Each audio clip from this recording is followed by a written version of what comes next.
Man, I'm having so much fun. This is a $1.6 trillion industry. I'm talking about the food and beverage space. If you're not having fun, you're in the wrong place. Yes, it's hard work, but my gosh, the companies, the brands, the flavors, the experiences, the missions, it's fantastic. But some of the brands are different, better, and special. They're the ones who are able to really compete and vie for customer loyalty. Look, I know you want to make your brand different, better, and special. I know you yourself want to be different, better, and special. That's my mission. That's why you're here. Join me on this journey as I interview CEOs and founders from all the different companies within the food and beverage industry so we can discover what they're doing, so we can take that information back, digest it, and become better ourselves, and to help our companies take on different strategies, pick the right technology, pick the right partners, and of course, you got to have great tasting food. You got to have great tasting beverages. Packaged goods. If it doesn't taste good, you're lost. I'm sorry. You're going to lose millions. If you're new here, take the 5-episode challenge. Go back, pick out some brands, some CEOs, some topics. If you love the content, subscribe. You're going to find it on every podcast platform once or twice a week. But I also publish them on LinkedIn because that's where we kind of hang out. So when you see it on LinkedIn, stop by, make a comment, share it back into your food and beverage network. I would appreciate it. The brands would appreciate it. To all my loyal listeners, thank you so much. You guys are awesome. Thank you for being with me on this journey. Thanks for coming along on this mission for the past 2 years.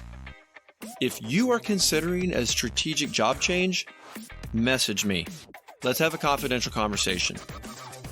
If your brand is growing and you need to attract experts, you also need to contact me because I have created a different, better, and special recruiting system. I promise you, no other search firm in America is doing that. Who am I? I'm Tony Moore. I'm an expert food and beverage headhunter, semi-professional podcaster, and I'm here each and every week. Stay tuned for this week's episode. Hey guys, it's Tony from Winning at Work, and if you've been in the industry for a long time, or if you are a new brand and you're just coming into the industry, you're discovering, or you already know, just how important it is to have the perfect distributor relationship. And look, it's no secret, I've been in the headhunting kind of staffing world for a long time. We don't date ourselves, so I'm not going to tell you how long I've done that, but I've been in food and beverage now for about 2 years. A little more than 2 years. And it is by far my favorite industry that I work in. But there's a lot of things that I've been learning as I go. And I want to really unravel some of the mystery behind these distributors. And I'm thrilled that my friend Richard Byers, the president for Cash-Wa Distributing, is going to join us today. He's coming into the gauntlet. From you're up in where?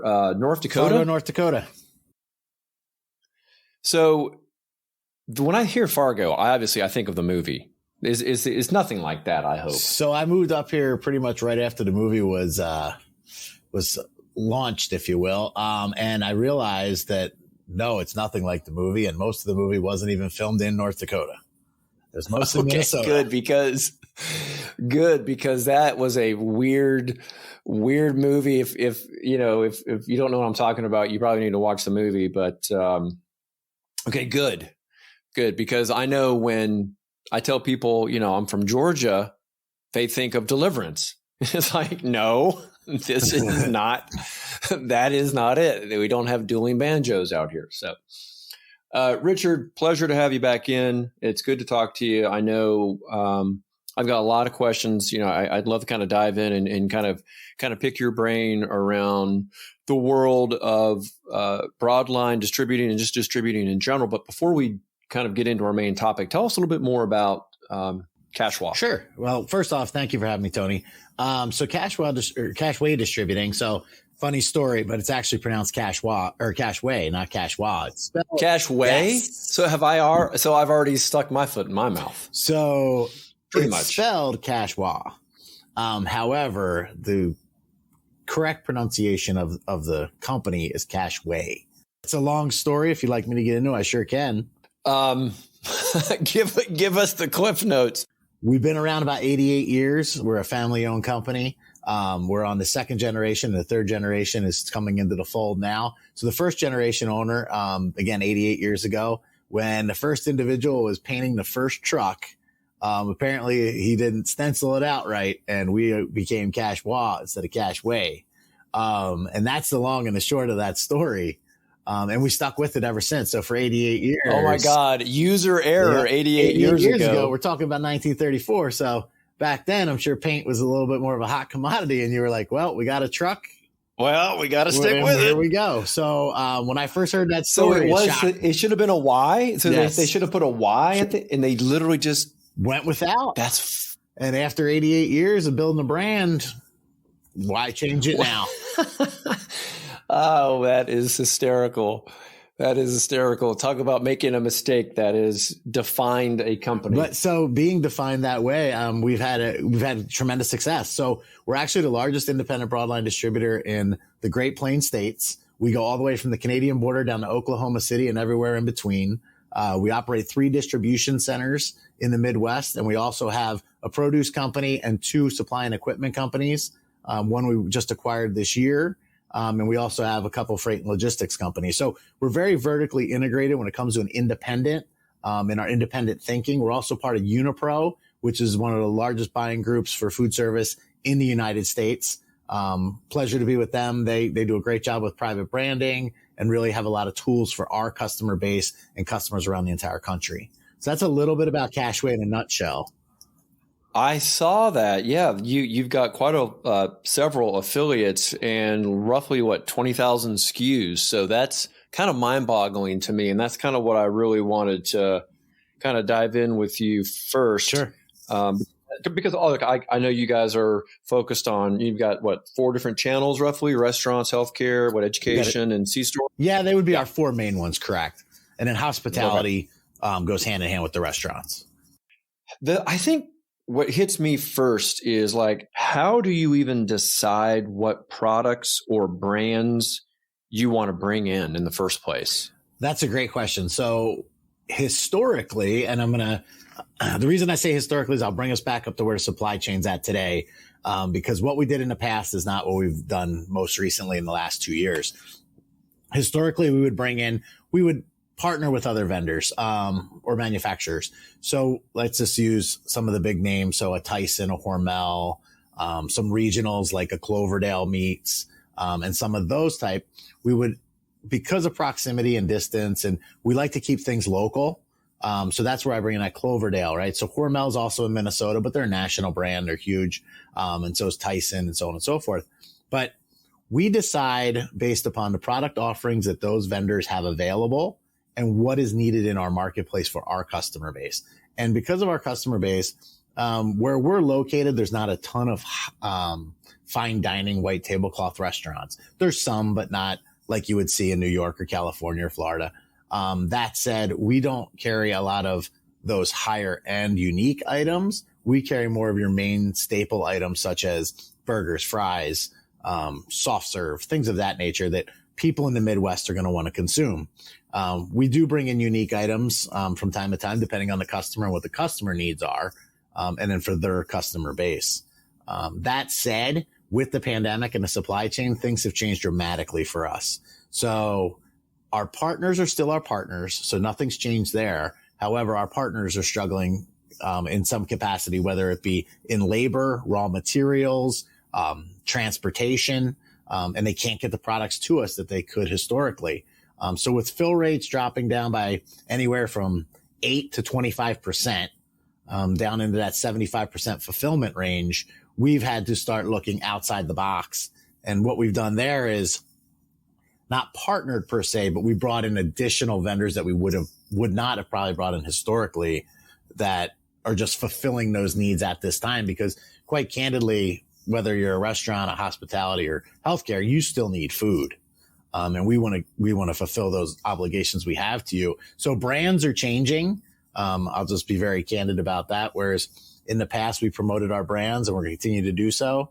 But reality is today, sometimes it's what you can get versus what you would prefer. Yep. Yeah, I've heard the fulfillment rates really have gone down, where traditionally a broadliner could really fulfill 90-95% of whatever the market needed, and it's dropped, right? In some cases to 75. I've heard in some areas even 60%. So you're just kind of catch as catch can. Okay, we're going to use these other people to kind of fill in, right, where we have to. Yeah. Okay. So I want to understand the kind of the economics behind this. So you know what your consumers, your customers want. So then you go out and buy from the brand. I want to think about it from a brand perspective. Okay. So you've got whatever the brand, a food brand or a beverage brand. So you're buying directly from that brand. I assume it's some kind of a wholesale agreement. And then you are assuming the risk, right? Because you've got to then resell it and get it out of your warehouse and gone. And then of course be repaid for your efforts. That's correct. So our typical turns, when we're talking about inventory as a whole, we're right around that 21 to 22 days of inventory on hand. So depending on what our payment terms are with the manufacturers and vendors, typically we can turn that inventory inside of the three weeks. Some of that longer inventory on those 21 days is, some of our non-foods, disposable goods, chemicals, things of that nature. But most of our perishables themselves are obviously turned inside of 7 days at the most. So really, we try to keep as minimal capital tied up in inventory as possible while making sure that those turns are taking place each and every day, in each temp zone that we manage, if you will. So we have the freezer, dry, and cooler.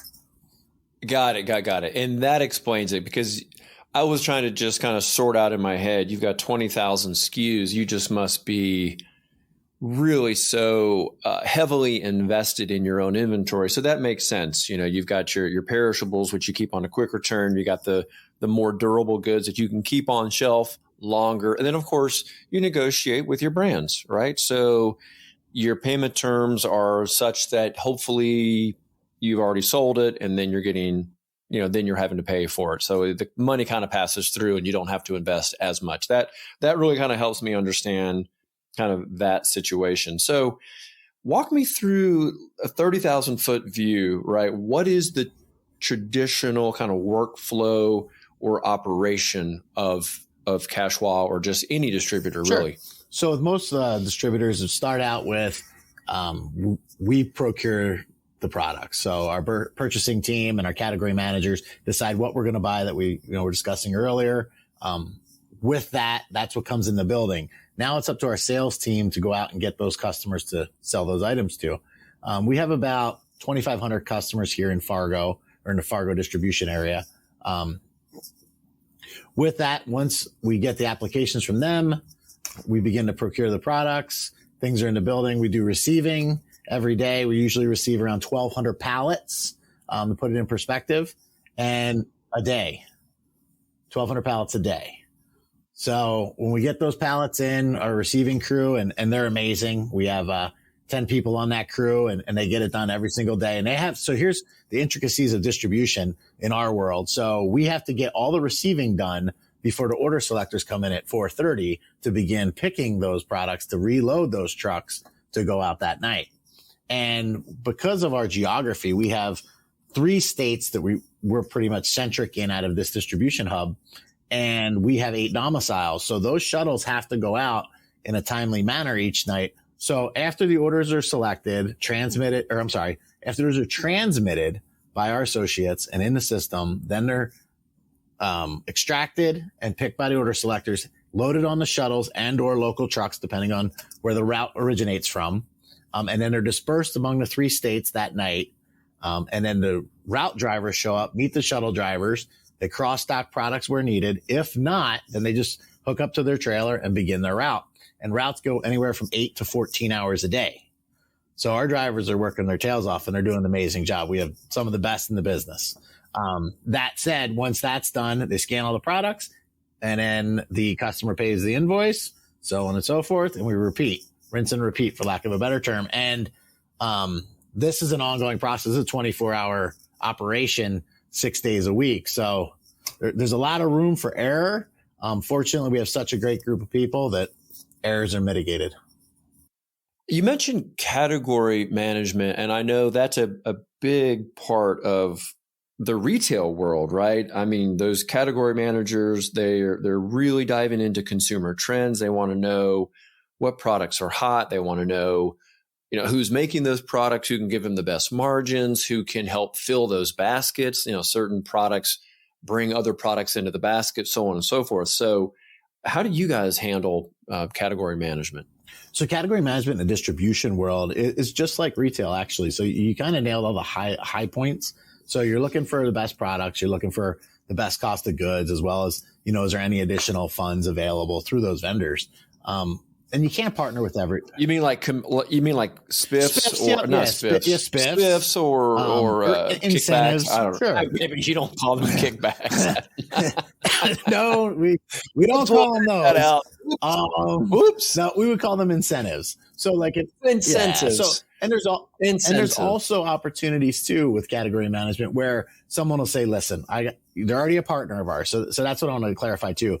If a new vendor comes to us and says, "We really want to buy one of your slots. We know this product's going to sell." Yada yada yada. Elevator speech.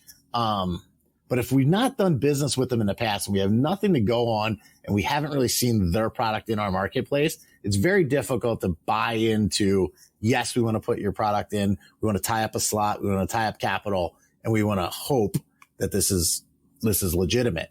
Now, with a current vendor partner, the category managers look at brand new items coming into our building. And let's just say we currently buy all our appetizers from you, and you got this brand new appetizer.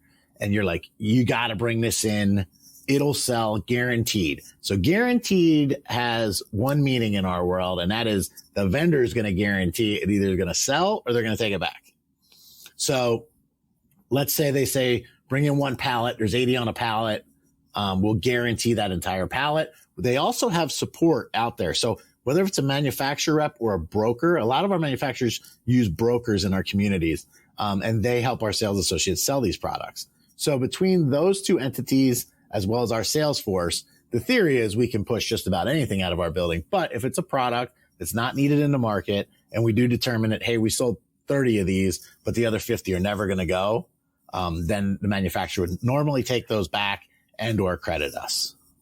You mean like cricket powder? Yeah, that's not real popular here in the Midwest. I wouldn't think so. They keep pushing crickets on us. I've heard. Yeah, no, so there'll be no guarantee. Yeah, you would absolutely require a guarantee. Frankly, you wouldn't even let it in the building. Let's talk about the brand that you don't know anything about. That to me is fascinating because I've got all these new brands that are starting up. They're innovating. They've got these great ideas. They're doing great things for their community. And they show up and they're talking to your category managers or your buyers. Walk us through that process. How do you suss out, whether or not you're going to give someone a shot? Okay. So with vendors that are brand new to the market, and, we see some of these. So we go to like the National Restaurant Association show in Chicago every year, and we really want to get ahead of the curve on these vendors. But there's a lot we'll never know about until they come to our front door. So those that do, what we want to do with them first is, one, establish how long have you been around? What's your business plan? Because if we've never heard of them, chances are they might be very, very new. We need to make sure they meet our insurance requirements first and foremost. And then we take a look at the product. So as long as the business or the entity itself is solid, then we're willing to have those next step conversations. So from that, we would say, we want you to do a demo for us, or category managers, buyers, couple salespeople. We want to see your product, and we'll know 9 times out of 10, maybe 8 times out of 10, if the product will sell in our market. They would come into our test kitchen, which is fully equipped with AV, state-of-the-art microphones, everything. So we can record it too for those district managers or sales reps who couldn't make it. And if they say, hey, in this geography, we do think we could sell battered crickets. Well, all right, battered crickets it is. Chocolate dipped. Right. Chocolate dipped. Okay. So from that, we vet that out. And then if we determine, yes, you have a viable product, it's in the price point that we believe we can sell it, we'll give people a shot. And we've done this. Some successful, some unsuccessful.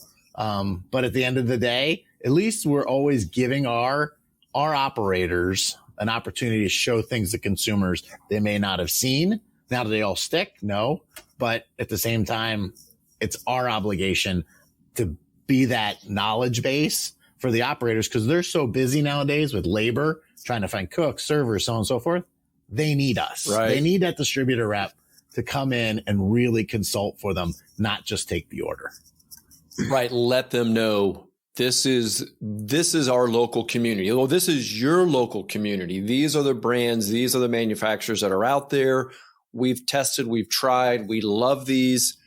We think it's going to sell in your restaurant or wherever, right? And let's give it a try. So that's kind of that relationship you're talking about. And then we would also create point of sale, or you'd have that new vendor create the point of sale too. And we would get that in the hands of all of our 30 sales reps. We'd have them running around with it. We would have that, if it was just a manufactured product, not brokered, we would have that manufacturer in our market for a launch. I mean, we would really put all the horses behind it, because the last thing we want to do too is overcommit and underdeliver to that vendor, because we both have to have skin in the game for this partnership to work.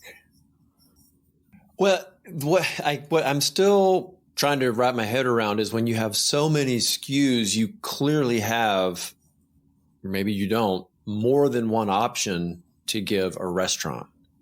So that's what I'm trying to figure out is you just hit on the pain point of every distributor probably in the world. And I know that's a broad-based statement, but I would guess right now we have 110 different SKUs of French fries. Now, why do we have that? Good question, Tony. So we have a lot of customers. You took the words out of my mouth. Why? Yeah. Right? Well, there's really only 3 to 5 big French fry manufacturers in the United States who can fulfill, the volumes that we're talking about. Well, shout out to Lamb Weston. Yes, that would be one of them. Correct. So I've got a good friend who works down there. Yeah, great people. We do a lot of business with them. We have for a long time. So what happens is, and it's not the manufacturer per se, but if Joe's Barbecue and Susie's, Hamburger Hut each have their own French fry that they are adamant, this is my French fry that I can't run my business without. And you ultimately have all their other business. Well, you don't want to lose Joe's or Susie's. So you bring in said French fry. That makes sense. That makes sense. And then how do we determine it? So that's the second part of your question. So if you can turn, let's just say 5 to 10 to 15 cases a week out of that slot is a decent slot. And if each one of Joe and Susie's places buy 20 cases of French fries a week, it's very difficult to say, we don't want your French fry business, even though you're using 20 cases a week. That's not fair to our operator partners. So we try to do the best we possibly can, where I guarantee you there's 3 or 4 down there. They're all exactly the same. I mean, exactly the same. I don't know how many exactly we would have down there at this point if we took them all out, laid them all on the table and said, let's go through these things. Right. We might have 25 by the time we're done, but today we're over 100. And so that's the nature of our business too. If you have a great partnership, you've been together for a while, you and that operator, you're going to do what you can for them and they're going to do what they can for you. So you answered my question, and that's what it comes down to is the operator falls in love. Yep. And it's a business relationship. And they think that the sun rises and sets on this type of French fry or whatever, and you're going to keep it. You're going to keep it going because they're getting the pull through. Now, would you then also look at, okay, they're pulling 20, 25 cases. Maybe we need to start selling more of that French fry, and then you can increase your volume and maybe get your pricing down because you are honing in on fewer SKUs. Sure. We're doing that with a lot of product lines right now. I would say we've been doing that for years. The issue it makes sense. Yeah, I mean, it's all in volume. Power. Yep, absolutely. Right. But the other issue we're running into, even trying to do that today, and I think we'll get back to it here in early 2023. But even today with the shortfalls on the supply chain, it's been very difficult to go, we'd really like to switch you to X potato, versus Y potato. But then you go to X potato manufacturer and they go, we can't take on any new business right now because we're at capacity. And it's like, okay, well, when do you think that might alleviate? And then you get, an estimated time frame because no one can give you an exact at this point. But that said, then we plan accordingly once we have that estimate. Got it. And that makes sense. And I have heard many of these folks are at capacity. So you can't consolidate and get rid of other SKUs. That's why you do have to go with so many, just because of the throughput and the inventory issues. Okay. Well, just in general, this is kind of a broad question. You can answer it however you want, but what are the general food trends that you're seeing right now kind of in the Midwest? What seems to be hot right now? So what we're really seeing is pepperoni seems to be really taking off. People are putting it on breakfast sandwiches. It's getting stuffed in, as you've seen with one of the national accounts. They're doing it with meatballs right now. So some of these cured meats that have longer shelf life are really getting to be more and more popular. Like charcuterie boards is another one where you have a lot of cured meats. So I guess shelf life seems to be a trend. Buying those items that wouldn't, spoil in 7 days. And then also consolidation of items. So what we're really seeing is because of the shortage of labor and the turnover rate within restaurants right now, trying to train those new employees is harder than it has been historically and to retain them. So people are taking let's just say a 50 item menu down to 30 items, but they're trying to utilize those same items they're already purchasing to keep their inventory low. So I think we're seeing. I see. Yeah. They're finding they're taking traditional whatever items, food, and they're just mixing and matching and just letting the chefs get real creative. That's what we've been seeing. And that way they can keep their inventory a little bit lower, or at least just keep it to X amount of SKUs rather than having, one item for one dish that you sell 2 a week of. Now if we put this with this, I think consumers will like it. And they're trying that out. And we are seeing too, when you talk about trends, a lot of LTOs, so limited time offers. The operators are trying to get back to that. So they're consolidating their menu, but at the same time, they're running those limited time offers to 2 to maybe 4 items, whether it's 1 appetizer, 2 entrees, and a dessert or something of that nature, to see what the consumers are really going to bite on. And then if one of those sticks, great. They go onto the menu. If it doesn't, they tried it, they can move on. I've seen some distributors that have chefs in-house that are coming up with, ways to use products and things like that. And you've got your commercial kitchen in there. Do you guys take on anything like that to show the restaurant operators different ways to consolidate that menu? Or is that pretty much that's on them? No. So we do. A great question. So we do have that commercial kitchen. We try to get customers up here, and it's very difficult. And that's why I brought up the AV part of it. Because to get people out of their business nowadays is a little trickier than it was, say, 2 years ago, just because of the shortage of labor. We can record different items there. We do sales meetings every quarter in person, as well as monthly virtual ones. And during those, we do give suggestions to sales reps. Hey, have you thought of, and it's more broad based, if they're using these 25 items, could they utilize them elsewhere? So it's not specific to an individual, but it's giving all 30 of those sales reps that clarity of, I need to be more of a consultant, and here's one of those talking points I can really help my operator with. I love that. You're educating, you're putting more information in front of the sales rep, so they really aren't sales reps. They're more of that consultant, right? I love that. I mean, that's correct.